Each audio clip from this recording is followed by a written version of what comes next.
easier than I thought.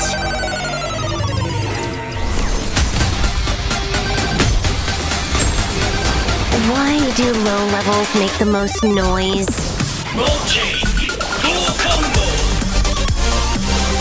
Wanna beat me? Come back in a century. All done.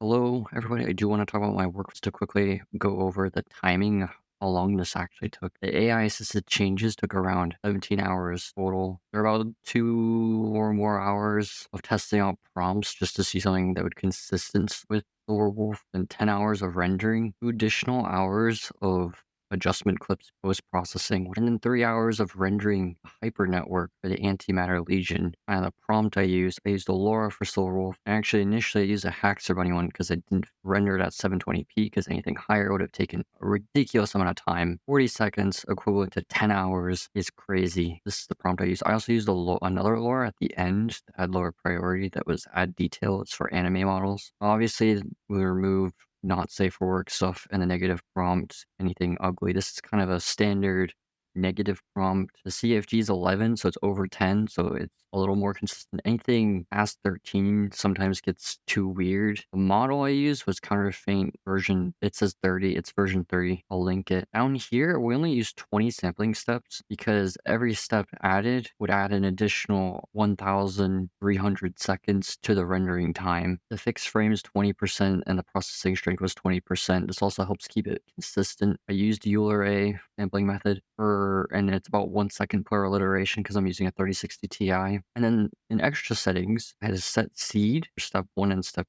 2. No occlusion trailing, and I'll explain why, because and then I just chose some occlusion settings here that are not super important. I needed a little bit more multiplier. I wanted a little bit of extra blur strength. In DaVinci Resolve, I used go into Fusion. I had frame averaging to everything, which used about backwards, duplicates original, and goes backwards 1. In the slow motion, it looks really bad, but when you look at the actual footage, it helps reduce artifacting. That is why I disabled the occlusion trailing. And also, there were some other modifiers added, various glow modifiers that vary based on the clip. And then I upscaled the video. I do also want to mention I did make a Hypernetwork, which was around 70 in-game screenshots. You could think of it as 3D scanning, except in a video game. So I took different shots of Antimatter Legion in the archives. I also went around Herta's space station and screenshots at different angles, so it helped incorporate some of the space station too. And then I trained it on 5,000 steps, which took over 3 hours. That was my first time ever making a Hypernetwork since I didn't know how to make a LoRa, and all I did was like the default settings. There's obviously no VAE used. Also, I will link the original trailer that Hoyoverse made,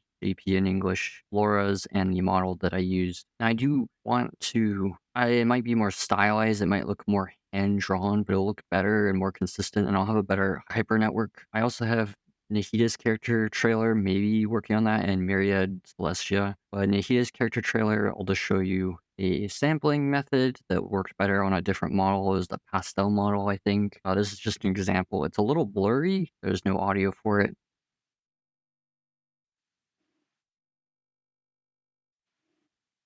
That being said, I'll see you in the next animation, and you can also find me on Twitch.